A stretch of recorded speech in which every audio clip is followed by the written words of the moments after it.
Welcome to the deep dive. We take stacks of info and, well, boil them down to the good stuff for you. Today, we're jumping into the world of money, but probably not how you're expecting. We're not doing stock tips or market forecasts here. Nope. Our source material today is a collection of ideas from Morgan Housel's The Psychology of Money. It's really less about the numbers on a spreadsheet Mm-hmm. and more about what's actually going on up here in our heads when we deal with money. Exactly. And our mission is really to unpack these insights. We want to help you understand why you might behave certain ways with money and maybe how you can use that knowledge to make, smarter choices that feel right for you. So, psychology and money, how do they connect? Let's get into it. The human element of money. It's not just math. Okay, first up, a really interesting idea from the sources. No one's crazy. Yeah. Basically, it suggests that whatever someone does with their money, no matter how odd it looks to us, it makes complete sense to them. How does our personal history factor in there? Oh, it's huge. It's fascinating how deeply our own unique experiences wire us financially. Just think about it for a second. Someone who grew up, say, during the Great Depression, they're going to view money, saving, risk, all of it completely differently from someone who maybe came of age in the dot-com boom. Totally different worlds. Right. Their normal is just Yeah. built differently. Yeah. So if you see someone pinching every penny while you're comfortable investing aggressively, Mm. it's often not about right or wrong. It's about understanding those like invisible histories shaping their decisions. It kind of helps you judge less. That makes a lot of sense. And that journey isn't fixed, is it? The source also talks about how you'll change. So if we change, the person we are today isn't the person we'll be in 20 or 30 years. How on earth do you make a long-term financial plan? Well, that's the million-dollar question, isn't it? It's like a critical point. Your goals, your values, what you even want out of life. It's all going to shift, sometimes subtly, sometimes dramatically. So a really rigid financial plan, one that doesn't allow for that evolution, is almost guaranteed to, well, break at some point. Right. Flexibility becomes key. You need a strategy that can bend as you bend as your life changes. Planning at 20 for your life at 60, Yeah. it just doesn't work like that. Which flows right into this idea of you and me, that everyone's operating on different timelines with different goals, different comfort levels with risk. What's the main thing listeners should take away from that? I think the big takeaway is don't just blindly follow generic advice. And maybe even more importantly, stop comparing your financial situation to others. Seriously, your path is unique. Your history is unique. Your goals are unique. So your definition of financial success and how you get there, it's going to look different. It has to look different. Okay, so our financial selves are products of our past. They're always changing and they're totally individual. That really sets the stage for looking at some common pitfalls, doesn't it? Too. The traps and paradoxes of wealth pursuit. Yeah, like one of the biggest traps mentioned is this tendency towards never enough. The sources use Bernie Madoff as, well, a pretty stark example, how striving for more, more, more can actually destroy everything, even when someone already has incredible wealth. What drives that? It's that danger of the moving goalpost, isn't it? It's greed unchecked. When enough is never actually defined, you just keep chasing. Madoff had unimaginable wealth, but it wasn't enough. The chase itself became the point, a destructive one. So actually figuring out what enough looks like for you, that might be one of the most important financial skills. And that's one we rarely talk about. It's about defining that finish line early on. Okay, so if striving for more can be dangerous, what about the things we buy thinking they'll make us happy or impress people? The sources mention the man in the car paradox. Buying the fancy car to get admiration, but nobody's really paying that much attention. Why do we do that? It's a funny illusion, right? We project our own feelings onto others. We imagine people are admiring the car, the watch, whatever it is. But in reality, most people might glance at it, maybe think, nice car, and then immediately go back to thinking about their own lives, their own problems, their own aspirations. Yeah, probably true. So real respect, real admiration, it rarely comes from just stuff. The paradox shows how we often misunderstand the signals we're sending with our spending. We think it says, I'm successful, but others often just don't register it that deeply. 3. Core principles for building and sustaining wealth. Okay, so if flashy doesn't really work, what does? The sources suggest something almost opposite. Wealth is what you don't see. Can you unpack that a bit? Yeah, this is fundamental. It flips the script on how we usually think about wealth. See, spending money to show people you have money often means you're reducing your actual wealth. You're giving it away. Exactly.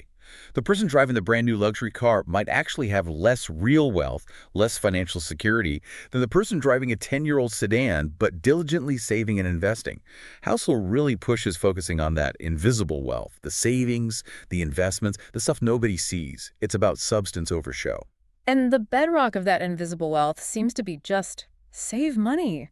Sounds simple, maybe too simple. What's the deeper power there? It does sound simple, but its power is immense. Saving isn't just about hitting a number. It's about buying yourself options, buying flexibility, buying peace of mind. It's like the ultimate buffer against life's inevitable curveballs. You don't even need a specific reason why you're saving sometimes. Just knowing that life is unpredictable, opportunities pop up, emergencies happen, that's reason enough.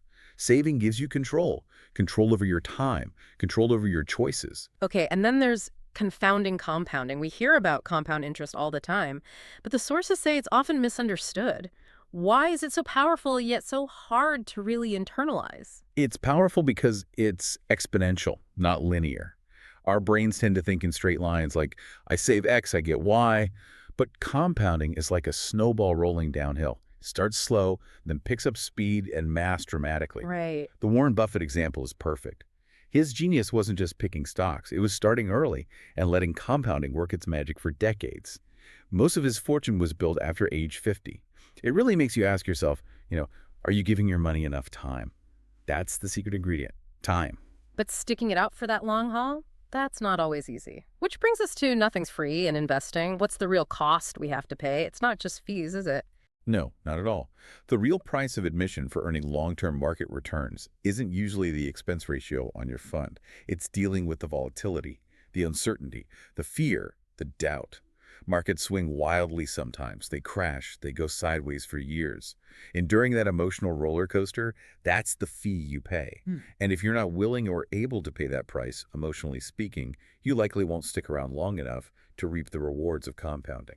Which ties right into the difference between getting wealthy versus staying wealthy. They require different skills, different mindsets. Completely different. Getting wealthy often involves taking calculated risks, optimism, maybe even a bit of daring. Think starting a business or making concentrated investments. But staying wealthy, that's a different game. It's more about defense than offense. It requires humility, recognizing that things can go wrong. It requires frugality, avoiding lifestyle creep.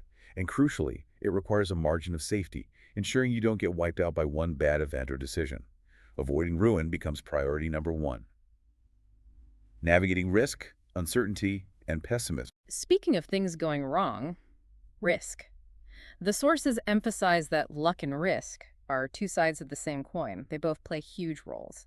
How should that change how we view outcomes? It should inject a massive dose of humility, really.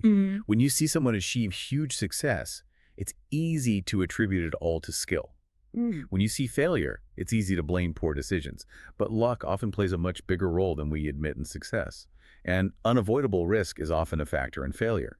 You can make a good decision and get a bad outcome, and vice versa. Right. So don't judge people, including yourself, purely on results. Focus on the quality of the decision-making process, because outcomes have that random element you just can't control. And thinking about those big outcomes, there's this idea of tails you win, suggesting that most of the results, especially in investing, come from a very small number of massive wins.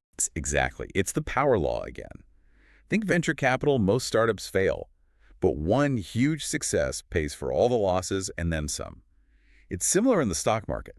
A handful of outlier stocks drive a huge portion of the overall market return over long periods. So what does this mean for you? It means surviving the inevitable downturns and mediocre periods is crucial, so you're still in the game when those rare, massive winners, those tail events, eventually show up. Patience and endurance are key. Okay, so we've got luck, risk, tail events. It sounds like we should just expect the unexpected. The sources say surprise is basically the norm in finance. How do we even begin to prepare for things we literally cannot predict, like, say, a global pandemic impacting markets? Yeah, the biggest events that shape economies and markets, crashes, wars, pandemics, technological shifts, are almost always surprises, things nobody saw coming, or at least not with any precision. So if your financial plan assumes the future will look pretty much like the recent past, it's fragile. The key isn't predicting the surprises, it's building a financial life that's robust enough to withstand surprises. Which sounds like the next point. Building in room for error. How does that look in practice? Is it just having emergency savings? That's part of it, for sure, but it's broader. It's about having a margin of safety in all your financial assumptions. Don't assume you'll earn the highest possible return. Don't assume your income will only go up. Don't assume you'll be perfectly healthy forever. It means not being leveraged to the hilt. It means having buffers. It's the financial equivalent of not designing a bridge to hold exactly the expected load, but designing it to hold significantly more, just in case. It prioritizes survival over maximizing efficiency. Okay, that makes sense. Now, with all this uncertainty, it feels like we should try to be perfectly rational, purely logical with our money. But the sources argue for reasonable, rational. What's the difference? Why is reasonable better? It's a subtle but really important distinction. Trying to be purely mathematically rational like a computer often fails because we're not computers. We're humans, Yeah. driven by emotions like fear, greed, and regret. Right. A strategy that looks perfect on paper might be impossible for you to stick with during a scary market downturn. You might panic and sell at the worst time. That's rational on paper, but disastrous in reality. Being reasonable means finding a strategy that's good enough financially, but that you can also live with emotionally, one you can adhere to over the long run. It prioritizes consistency and peace of mind over pure optimization. And finally, a warning sign about how we consume information. The seduction of pessimism. Why is bad news so much more compelling than good news? Well, evolutionarily, paying attention to threats kept us alive, right? So bad news just grabs our attention more effectively. It feels more urgent, more intellectual somehow. Being optimistic can feel naive, while predicting doom sounds smart, even if it's wrong time and time again. Housel warns us that pessimism sells, but it often leads to fear-based decisions like pulling out of the market that really hurt your long-term financial health. Progress happens slowly, but disasters feel immediate. Which seems connected to the last psychological trap. When you believe anything, especially in scary times, people look for answers, any answers. How do we guard against that? When things feel uncertain or chaotic, that craving for certainty becomes overwhelming. And that's when charlatans, the people peddling easy answers and guaranteed high returns, really thrive. They prey on that fear. Exactly. People become vulnerable. The antidote is, well, partly everything we've just discussed, maintaining a healthy skepticism, especially towards promises that sound too good to be true. Remembering the role of luck and risk. Focusing on what you can control, like your savings rate and your own behavior, and grounding yourself in those time-tested principles, not chasing the latest hot tip or guru. Real experts rarely offer simple guarantees. V, the ultimate goal, freedom. Okay, so we've gone through our biases, the traps, the principles. After all that, what does Housel suggest is the real point of managing money well? The sources point to one word: freedom. Yeah, and this, I think, is maybe the most powerful idea in the whole book. It reframes everything.